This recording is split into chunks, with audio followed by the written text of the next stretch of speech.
بسم الله الرحمن الرحيم. إن الحمد لله نحمده ونستعينه ونستغفره ونعوذ بالله من شرور أنفسنا وسيئات أعمالنا.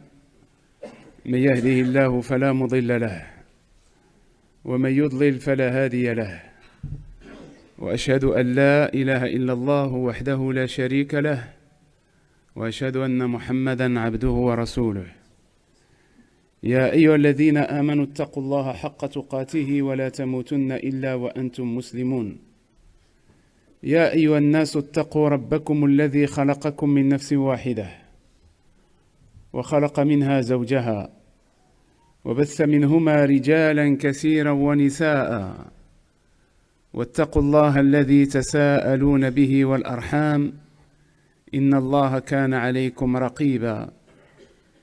يا أيها الذين آمنوا اتقوا الله وقولوا قولا سديدا يصلح لكم أعمالكم ويغفر لكم ذنوبكم، ومن يطع الله ورسوله فقد فاز فوزا عظيما.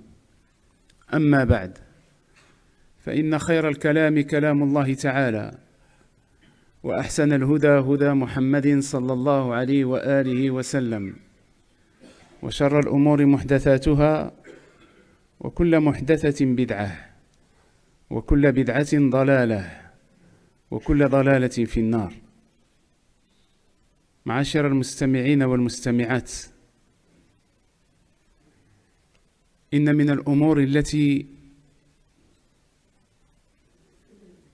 نراها في زماننا هذا، حيث ابتعدنا مسافات بيننا وبين الرعيل الأول، لا في الزمن ولا في العمل، فصرنا نرى الناس يستهينون بالمعاصي ويحتقرونها وينغمسون فيها، بل وصل الأمر بالبعض إلى المجاهرة بها، والأكثر من ذلك الدعوة إليها وتزيينها. وساهم في ذلك ابتعاد الناس عن دينهم القويم الذي ارتضاه الله لهم من فوق عليائه. ساهم في ذلك الجهل بدين الله تبارك وتعالى. أيضا من العوامل التي ساهمت في ذلك أن قدموا للناس إسلاما مشوها مغشوشا، هدفهم من وراء ذلك هو تنفير الناس عن هذا الدين. ونحن بلا دين لا شيء، نحن بلا عقيدة لا شيء، نحن بلا منهج قويم بينه الله في كتابه، كما في أواخر سورة الأنعام، وهي وصية عظيمة في كتاب الله تبارك وتعالى، وبينها النبي صلى الله عليه وسلم كما في حديث أبي عبد الرحمن عبد الله بن مسعود، والحديث صحيح لا غبار عليه. علينا نحن فقط اقتفاء الأثر والعمل، ونحن بفضل من الله عز وجل نعلم يقينا أن الناس بحاجة فقط إلى تذكير، لأن منادي الإيمان في قلوبهم ما زال حيا. نداوة الإيمان وأثر الموعظة تؤثر في القلوب الحية التي لم تنكت فيها بعد تلك النكتة السوداء التي وردت في حديث النبي صلى الله عليه وسلم. المؤمن ينبغي أن يعيش في هذه الحياة الدنيا بين الخوف والرجاء، يخاف ذنوبه ويخشى منها ويرجو رحمة الله جل وعلا ويتوب إليه، من غير أن نقدم فلسفات ماذا صنعت حتى أتوب. سيد ولد آدم عليه الصلاة والسلام الذي غفر الله له ما تقدم من ذنبه وما تأخر، كان يتوب إلى الله ويستغفره في اليوم 70 مرة، وفي رواية أكثر من 70، وفي رواية 100 مرة. لم يغشى كبيرة من الكبائر صلى الله عليه وسلم، والخلاف يسير بين أهل العلم هل يجوز فعل الصغائر على الأنبياء أم لا، وهذه مسألة أخرى. وكان صلى الله عليه وسلم مع جلالة قدره عليه الصلاة والسلام وهو من هو يستغفر الله ويتوب إليه. فالمؤمن ينبغي أن يكون في هذه الحياة سائرا بين الخوف والرجاء، ويتوب إلى الله عز وجل حتى يحصل المغفرة. المغفرة تأتي بعد التوبة، ثم تسعى جاهدا لتحصيل رضوان الله تبارك وتعالى. هذه أمور كلها بالتدرج. فإذا حل رضوان الله عليك فهنيئا لك، هذا فضل من الله جل وعلا.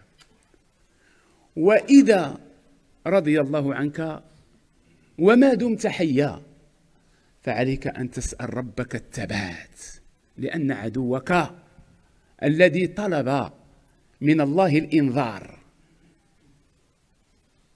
من باب الابتلاء أعطاه الله ما طلب. لماذا؟ ليقوم بإغواء الناس، لأنه أقسم أن هدفه من البقاء هو إغواء البشر. وربك كريم لمن لجأ إليه وطرق بابه وسأله بصدق وإلحاح وإلحاف، فربك يعطيك، فعدوك متربص بك.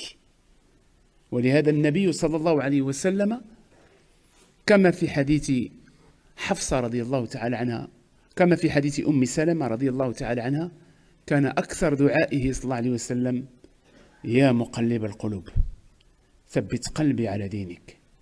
وفي حديث أنس الذي هو عند الترمذي بسند صحيح أن النبي صلى الله عليه وسلم قال له الصحابة: يا رسول الله، إنك تكثر من قول اللهم مقلب القلوب ثبت قلبي على دينك، أو تخشى علينا يا رسول الله؟ آمنا بما جئت به واتبعناك، أتخشى علينا؟ فقال عليه الصلاة والسلام: إن قلوب بني آدم بين أصبعين من أصابع الرحمن يقلبها كيف يشاء. وفي هذا الحديث إثبات صفة الأصبع، إثبات الأصبع لله تبارك وتعالى على ما يليق بجلاله سبحانه وتعالى، مع نفي المماثلة والإثبات. ليس كمثله شيء وهو السميع البصير سبحانه جل وعلا.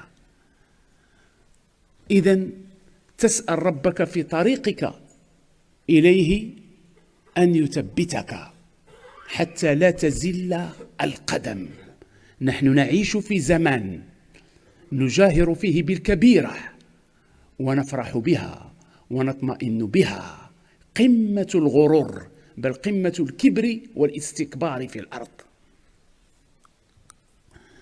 قال شيخ الإمام أحمد والشافعي، ألا وهو أحد أئمة الحديث، الإمام الرباني الإمام القرآني سفيان بن عيينة، يقول، ويسمع إلى هذا الكلام وهو موجه بالدرجة الأولى لأولئك الذين يستمرئون المعاصي ويستصغرونها ويحتقرونها ويفاخرون بها ويجاهرون بها ويفرحون بها ويطمئنون بها ويزينونها للناس. يقول رحمه الله: إذا كانت معصية الرجل عن كبر فاغسل يديك منه، وإن كانت معصية الرجل عن شهوة فارج له، فإن إبليس أمر بالسجود لآدم فاستكبر ولم يمتثل فطرد من مقام عال وأنزل أسفل السافلين. وإن آدم أكل وذاق من الشجرة عن شهوة فتاب إلى الله فتاب عليه وغفر له. ففرق بين من يعصي الله عن كبر وتعنت وإصرار وبين من يقع في الذنب عن شهوة، فهذا يرجى له التوبة. ولهذا أهل البدع وما أكثرهم لا كثرهم الله حتى في باب الأسماء والصفات الذين يريدون أن يرفعوا عقيرتهم اليوم يعتقدون أن ما هم عليه من منهج في هذا الباب هو الصواب، فيعتقدونه دينا. فلا تجد من يترك هذه البدعة ويرجع إلى منهج الحق الذي كان عليه صحابة النبي صلى الله عليه وسلم. هذا من فضل الله جل وعلا على العبد. فإياكم عباد الله واستصغار الذنوب. وأنا أتكلم باقتضاب مراعاة لضيق الوقت عن موضوع فقط يخص هذا الباب، وهو من الموضوعات المهمة، لأننا نرى أن الناس مع الأسف وقعوا في الكبائر واستصغروها. فكيف حالنا نحن معاشر المسلمين اليوم مع هذا الصنف من الناس؟ ما موقف العلماء وطلبة العلم والدعاة والخطباء من هذا السلوك الذي لا يليق؟ ربك خلقك، صورك، شق سمعك، بصرك، أعطاك، أمدك بأسباب البقاء، جعل الوالدين سببا في الوجود، وأمدك الله بأسباب البقاء. فهناك يعني سبب وهناك إمداد. الحمد لله. فلما خلقك أمرك. أترضى أن تكون من جنس إبليس الذي تكبر على الله جل وعلا وأمره بالسجود لآدم فأبى وعصى واستكبر؟ أنت نهاك الله عن الموبقات وعن المهلكات وعن المحرمات، وأنت تجعلها في نظرك جزئيات صغائر. الناس الآن تلبسوا بكبائر وهم في نظرهم لا شيء. الله غفور رحيم. هذا هو الطرح عند الناس مع الأسف. الصحابة كانوا يخشون على أنفسهم من الصغائر، وكان يخشى عليهم النبي صلى الله عليه وسلم من الصغائر، كما في حديث عائشة وفي حديث أنس وفي حديث ابن مسعود وفي حديث عبد الله بن عمرو. لم يذكر لهم النبي صلى الله عليه وسلم الكبائر إلا في بعض الأحاديث. لماذا؟ لأن الرعيل الأول الذين اصطفاهم الله سبحانه وتعالى لصحبة النبي صلى الله عليه وسلم ندر منهم هذا الأمر، ما كانوا يقعون في الكبائر، وهو أمر إن وقع فنادر ومعلوم ومعروف وأحاديثه معروفة ومحصورة، لكن كان النبي صلى الله عليه وسلم يخشى عليهم من الصغائر. أورد الإمام البخاري رحمه الله، واستمعوا إلى هذا الحديث علما من باب فقط البيان أن الذنوب قسمان: صغائر وكبائر. ومن فضل الله ومن رحمة الله ومن لطف الله بعباده أن الصغيرة يغفرها الله لك أيها العبد بمجرد اجتنابك للكبائر مع تقوى الله.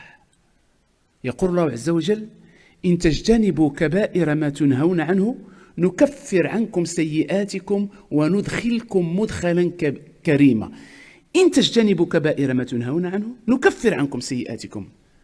فالكبيرة ذكرت في مطلع الآية، وفي سياق الآية ذكرت السيئات، فتبين أن المراد بالسيئات هنا هي الصغائر. اجتنب الكبائر يغفر الله لك الصغائر. هذا فضل كبير من الله جل وعلا. لكن مع الأسف الناس اليوم ضحايا وسائل تواصل، الناس مع الأسف ضحايا إعلام، الناس ضحايا مع الأسف أهل بدع وأهل مكر وخديعة.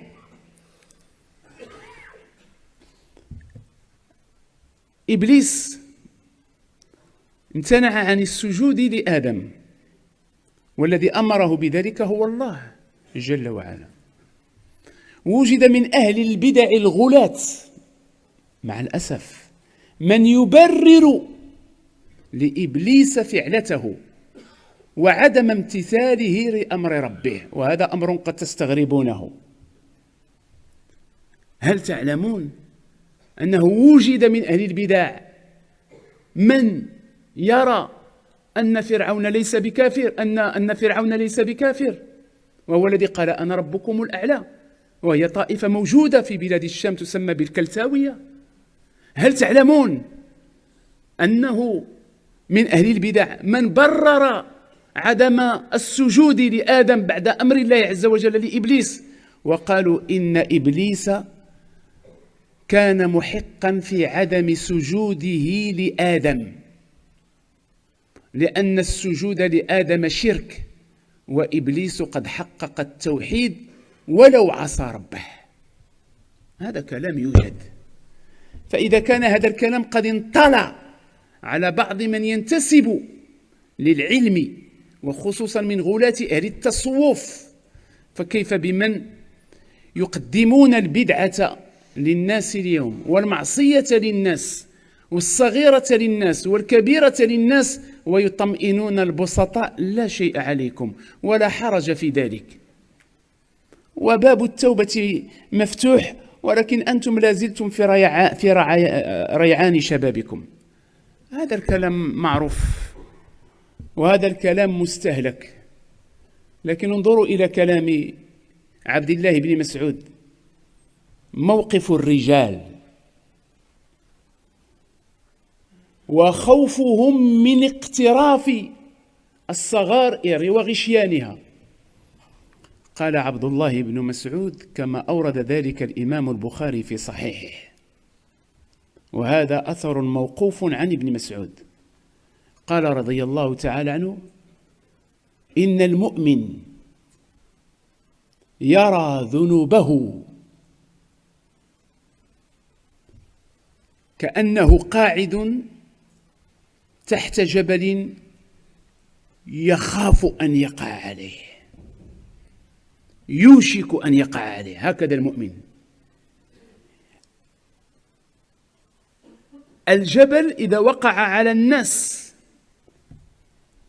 فإنه لا مناص من الخلاص ولا نجاة، وهو الهلاك المحقق.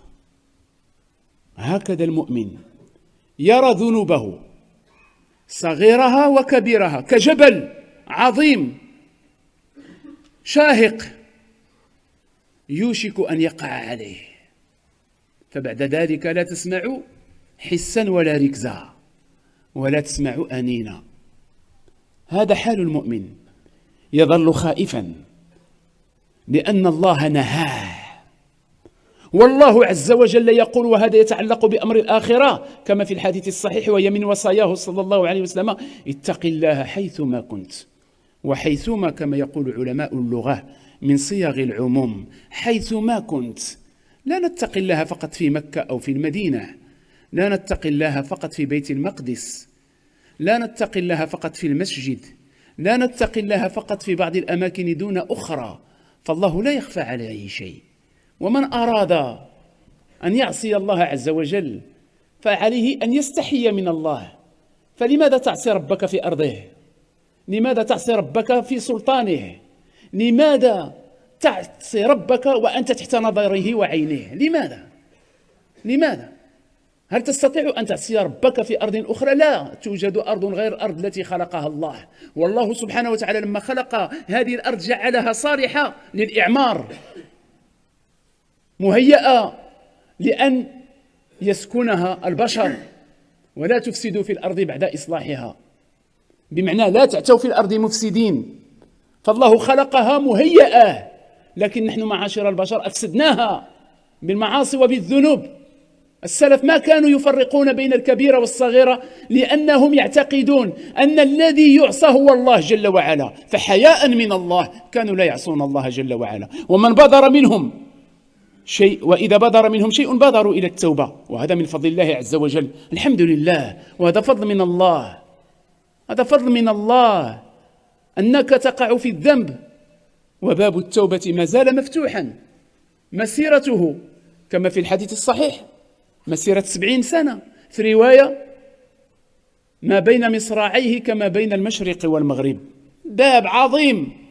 ولكن قبل نزول أجلك وقبل غرغرتك، وهذا أمر ليس إليك، وإياكم أن تعتقدوا أن نزول الأجل إنما هو فقط لكبار السن أو لمن نزلت به عاهة أو علة أو مرض مزمن، كما يضحكون على الناس اليوم ويقولون مرض كرونزيكت، بمعنى أن هذا مرض مزمن. لا يوجد عندنا نحن في قاموسنا نحن معاشر المسلمين، مع احترامنا للأطباء ولأصحاب هذا العمل، لأن هذا كرون هو إله لآلهة الإغريق مع الأسف، ويعتقدون أن كل مرض لا يوجد له علاج فهو يعني من هذا الباب كرون، خلاص الإنسان ييأس. لا يوجد عندنا شيء في الإسلام لا يوجد فيه علاج، كل شيء فيه علاج، كل شيء فيه علاج، كما قال النبي صلى الله عليه وسلم: تداووا عباد الله فإن الله أنزل الدواء ومعه، فإن الله أنزل الداء ومعه، المعية هذه معاه ماشي مراه، ومعه الدواء، فإذا أصاب الدواء الداء برأ بإذن الله، وإذا مرضت فهو يشفين، وننزل من القرآن ما هو شفاء ورحمة للمؤمنين. ما تبقاش تعتقد فقط وخي كل مرض عضوي، ينبغي أن تفوض أمرك إلى الله عز وجل وأن تتوكل عليه وأن تتخذ الأسباب. حتى المرض العضوي الله سبحانه وتعالى ينجيك منه ولو بعد أجل. 18 سنة ونبي الله أيوب مبتلى، وأيوب إذ نادى ربه أني قد مسني الضر وأنت أرحم الراحمين. 18 سنة حتى عافاه الجميع، وبقيت معه فقط زوجته المخلصة. وما أقل المخلصات من الزوجات، وما أقل المخلصين من الإخوة والأخوات حتى الأشقاء، إلا من رحم الله. زمن العجائب والغرائب. فالإنسان مع الأسف أمره ربه فعصى، نهاه ربه ففعل، وعظه ربه فأمهل وأهمل، واغتر بحلم الله تبارك وتعالى عليه. الله كريم ولطيف بعباده، الله لطيف بعباده. إن المؤمن يرى ذنوبه كأنه قاعد تحت جبل يوشك أن يقع عليه، وإن المنافق والفاجر يرى ذنوبه كذباب. ذباب لو جاء يعني ذباب ووقع على رأسك أنت قد لا تشعر به، لكن هنا يقول ابن مسعود كذباب وقع على أنفه. هنا طبعا سيؤذيه لأنه أمام ناظريه أمام عينيه. قال فقال به هكذا فدب عنه، يعني فطار، يعمل له غير هكا وطار. هكذا يرى الفاجر ذنوبه. لماذا؟ لأننا استصغرنا المعصية، لأننا لو عظمنا الله عز وجل وقدرنا الله حق قدره، والله الذي لا إله غيره رفعها 7 ووضعها 7 لما تجرأ واحد منا على أن يغشى صغيرة من الصغائر. لماذا؟ لأنك تعلم يقينا أن الله لا يخفى عليه شيء في الأرض ولا في السماء سبحانه وتعالى، يعلم خائنة الأعين وما تخفي الصدور. فإذا كان الله يراك، والنبي صلى الله عليه وسلم يقول في الحديث لتبسيط المعنى للناس: استحيوا من الله كما يستحيي أحدكم من الرجل الصالح، وهو حديث صحيح. استحيوا من الله. هل تستطيع أنت أن تعصي الله عز وجل أمام والديك؟ لا تستطيع. أمام رجل فاضل أو صالح لا تستطيع. أمام جارك لا تستطيع، إلا إذا طمس الله على بصيرتك. هذا هو العمى الذي لا طب له ولا دواء، ماشي العمى ديال البصر، العمى ديال البصيرة.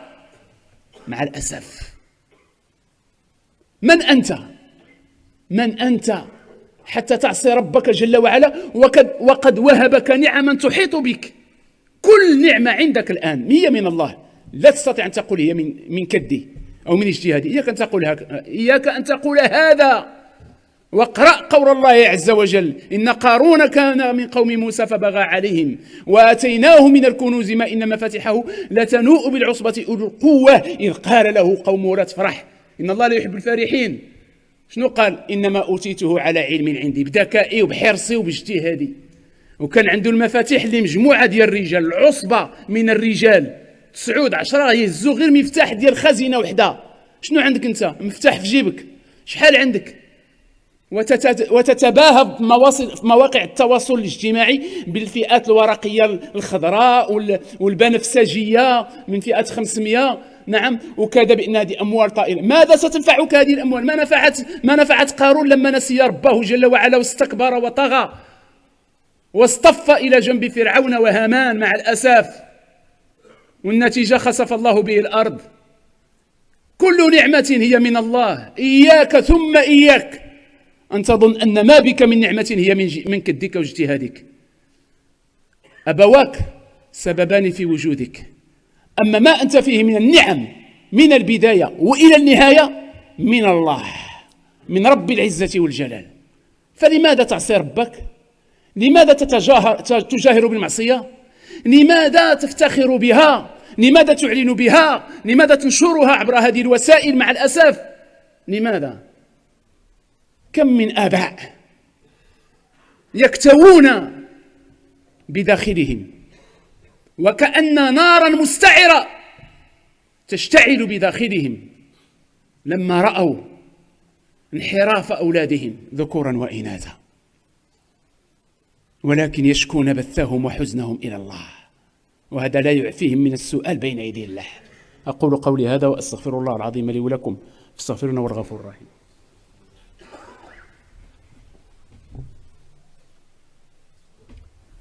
الحمد لله رب العالمين، وأصلي وأسلم على من بعثه الله رحمة للعالمين نبينا محمد وعلى آله وصحبه وسلم تسليما كثيرا. لننتقل إلى أنس بن مالك رضي الله تعالى عنه، وهو يخاطب جيلا فريدا وهو جيل التابعين، وذلك الجيل قد استحق تزكية النبي صلى الله عليه وسلم، كما في حديث أنس لما سئل النبي صلى الله عليه وسلم أي الناس خير، قال عليه الصلاة والسلام: أنا والذين معي، ويقصد بذلك أنا والذين معي أصحابه.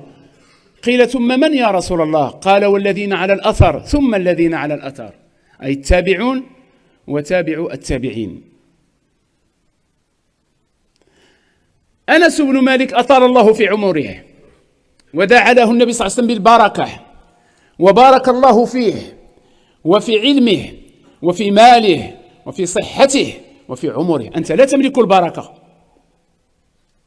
حتى تنفقها وتوزعها، كمن يقف أمام الأصنام، ولا أقصد بالأصنام تلك التي نحتت بمنحوتات حجرية، هناك أصنام بشرية تعبد من دون الله.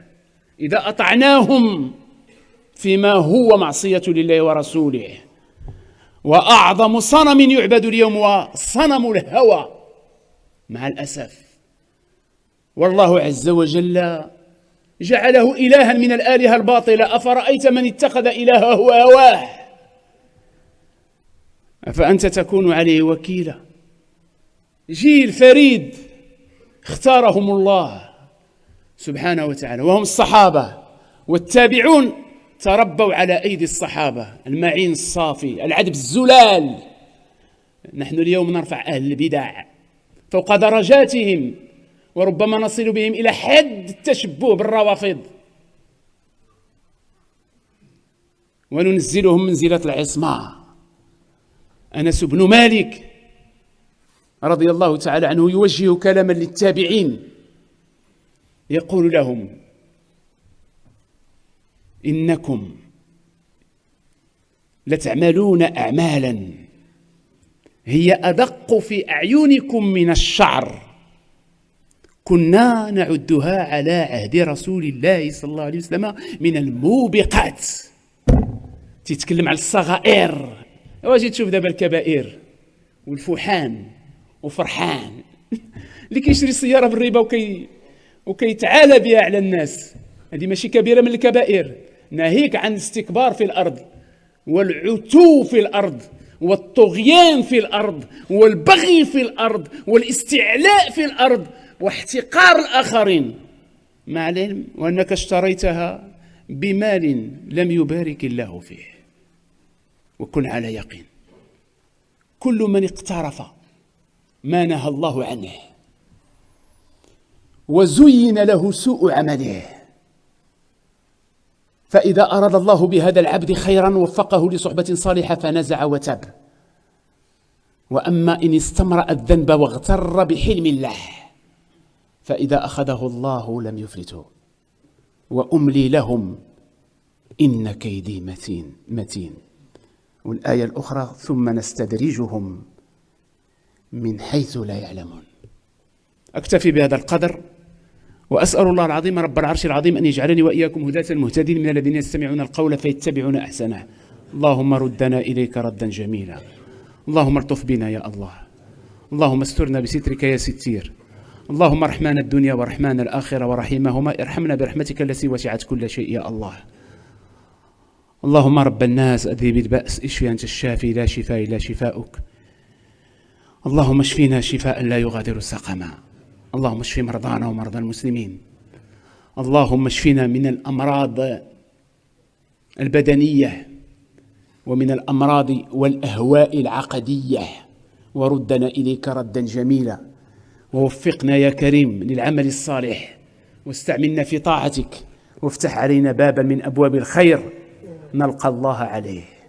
فاللهم يا كريم نسألك الثبات في الأمر، اللهم اسلل سخيمة قلوبنا ولقنا حجتنا، اللهم أصلحنا حكاما ومحكومين، اللهم أصلحنا أمراء ومأمورين، اللهم وفق علماء الإسلام لبيان الحق والدعوة إليه، اللهم ارفع الظلم عن المظلومين، وارفع الضر عن المتضررين، وكن للمنكوبين والمستضعفين وليا ونصيرا، ونجهم يا كريم إنك على كل شيء قدير. اللهم اشف مرضانا وعاف مبتلانا، واشف والدينا، واغفر لنا زللنا وتقصيرنا في حقهما، اللهم كما كان سببا في وجودنا فلا تجعلنا سببا في شقائهما يا الله، واغفر لنا وتب علينا، أنت ولينا ومولانا، فنعم المولى ونعم النصير. وآخر دعوانا أن الحمد لله رب العالمين، وصل اللهم وسلم وبارك على عبدك ورسولك محمد وعلى آله وصحبه وسلم تسليما.